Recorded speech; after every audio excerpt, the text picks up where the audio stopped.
Hi, my name is Nathan Kim. I'm part of Friendship Financial Advising. I'm here to be your financial advisor and talk about your current situations. I looked over your situation, and one thing I really wanted to say is, kudos to you for having no debt. That's very uncommon nowadays, especially with people having, all these credits and credit cards, and also having student loans. Now, I'm going to talk to you about a lot of things today, but the main things I really wanted to cover and let you know so that you can understand them better is first, I want to talk about the whole idea of your financial needs versus your financial wants. Then I really want to talk about how it's really important for you to save and invest and think of the future in the long term. And then I'm going to be talking about the what you want to talk about, the whole idea of getting a credit card. I'm going to be talking to you about credit, why it's good, why it's bad, the reasons why it's used, and I'm going to be talking to you about how you can use credit to to make wise purchases and think really long term so that you're going to be able to get out of this sticky situation. Now, let's get started, shall we? Going on to about the whole idea of financial needs versus financial wants. Being able to differentiate the two has become pretty hard nowadays. People try to convince in their own minds that their wants are their needs. I think a good example would be buying a t-shirt. People see that they don't have a t-shirt and they say, oh, I really need to buy a t-shirt, but they end up buying a t-shirt that's a little over their budget, such as a t-shirt that's maybe $15 or maybe $10. Now, it might not seem that bad because if you really think about it, $10 isn't exactly the most amount of money in the world, but those things add up. You could have bought a $5 t-shirt and saved $5, and that $5 can add up. Another example could be, talking about $5, maybe Starbucks.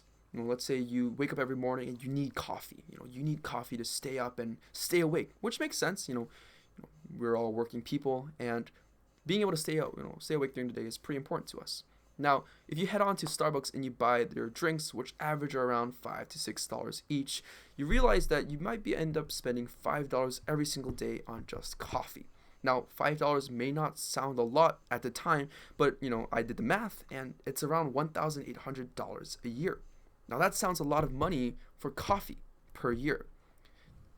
So that's how us humans are. A lot of us tend to be short-term thinkers. We see things in the moment and we say, "Oh, $5, it's not that bad if you really think about it in the moment."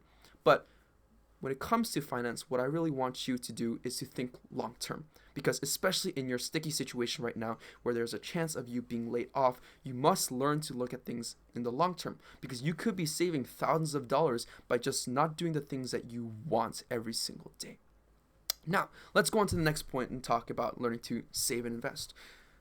Finance is really something that isn't going to be where you put everything on red and you're going to become a millionaire overnight.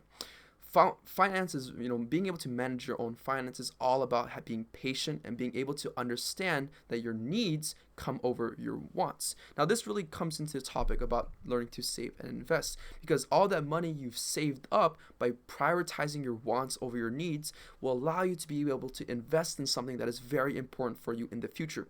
This could be something like your retirement. Maybe you're saving money to plan out for retirement if you're unemployed, or because they might not provide that for you because you are unemployed. Another example could be college. Let's say you want to re-enter the education system and you want to get a better job after you've been unemployed. Learn to save money little bit by bit will add up, and you'll be able to pay off, a loan that you might have to take out for college. So learning to create these financial goals is very, very important for you in the long term. In short term, it might not be as effective because essentially you're not getting as many wants as you want, and it might be a little hard. But that's life, right? You got to push through those things and understand that thinking long term is going to allow you to become successful in the future. Now, that might bring up the question of how much of your income should you save? A pretty good rule to live by is the 50-30-20 rule. They say to save 50, use 50% of the income that you get on things such as necessities, such as clothes, food, water, and things like that. 30% on things that you want, such as maybe a subscription to Netflix. And 20% you should save. But I think we should change that a little bit, because especially in your situation where you're feeling a little lost because there's a chance you might be unemployed, laid off, you need to definitely increase that 20%.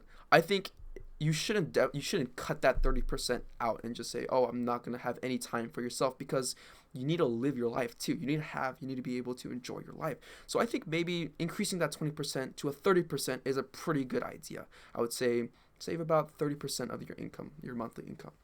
Now, going on to the next point, let's talk about credit. You say that, getting a credit card is a pretty good idea now that you're employed, and that might help you in the future.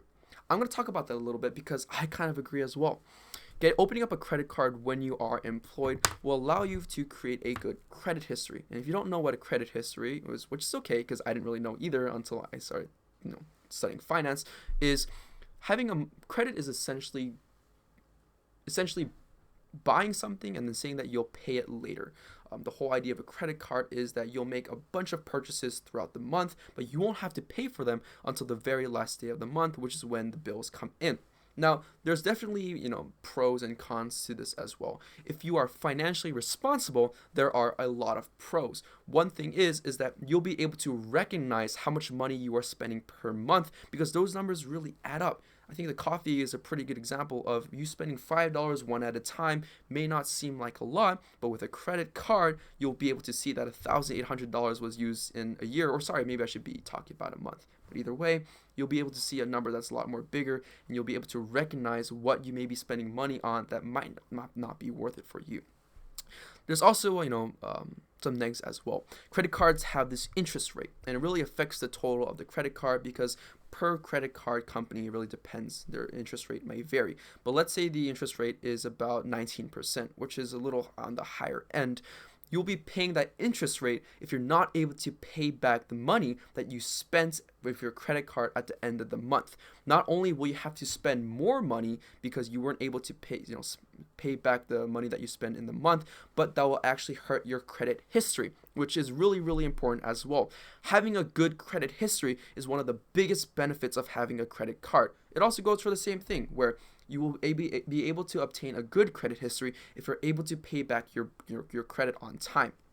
Now, what's so good about having a good credit history? It shows that you're being responsible. This is really helpful in case in the future, again, we're thinking long term.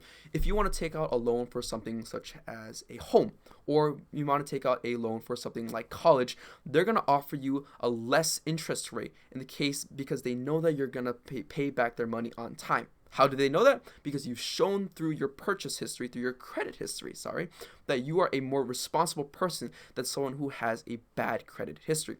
So it's really important for you to know, going into this, know that if you have a credit card, it's pretty risky. You might not be able to pay back your credit on time if you do become unemployed.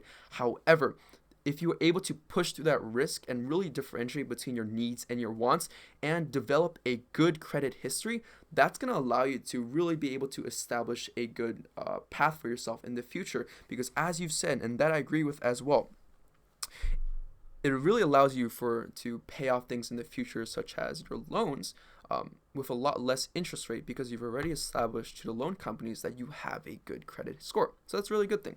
Now, being able to differentiate between the types of credit cards is also important as well. There's major credit cards and there's also retail store charge cards. I'm just gonna get this clear out of the way. You should be aiming for those major credit cards. The retail store charge cards are essentially just credit cards for companies, and you can only use those credit cards for the companies and who they are associated with. So if you buy a credit card for Walmart, if you have a credit card for Walmart, you're going to only be able to spend money with your credit card in areas where Walmart is associated with. Now, there's definitely some pros and cons to this as well, but basically, you won't be able to spend your money as much as you won't be able to spend your money in a lot of places. Now, if you are a responsible person, there really isn't that much need for a retail store charge card because the main reason for a retail store charge card is so that if you don't have a lot of places to spend your money, then you're not going to be able to not be able to pay the money at the end of the month. So basically, they want you to develop a good credit history. But if you're financially responsible, then there is no need for you to try to develop a good credit score by limiting your options. Instead, you can just be aiming for a major credit card. So, for our last point about the wise use of the credit, being able to use your credit is very important because it allows you to be established as someone that's very responsible. And as I said before, it allows you to take out, things such as loans for homes or colleges, or in the future, maybe you want to, pay for college for your kids. And that's going to allow you to have a lot more opportunities in the future. Maybe you want to be introduced into the retail part of the real estate, or maybe you want to re-enter education. Good luck.